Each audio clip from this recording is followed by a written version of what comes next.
مفتی صاحب یو ملګری دا تپوس کوي چې د اقامت حقدار څوک دی او د اذان په شان د اقامت جواب ورکول هم پکار دي یا خاموش پاتې کېدل پکار دي؟ د شریعت مطهره پرو سره د اقامت حقدار هغه کس ته چې کم کس اذان کړل.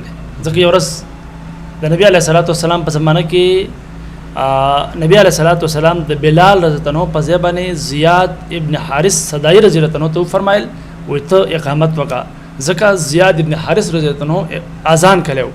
نو معلومه ده شوه چې کم کس اذان کوي هغه د اقامت زیات حقدار دی.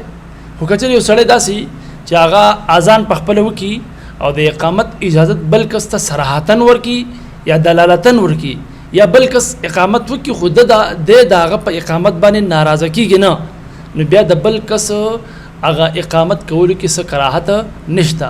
او څنګه چې د اذان کلمات ویل او د هغه جواب ورکول پکار دي، دغه شان دي د اقامت کلمات چې کله ویل کیږي او د اقامت جواب هم ورکول مستحب دي.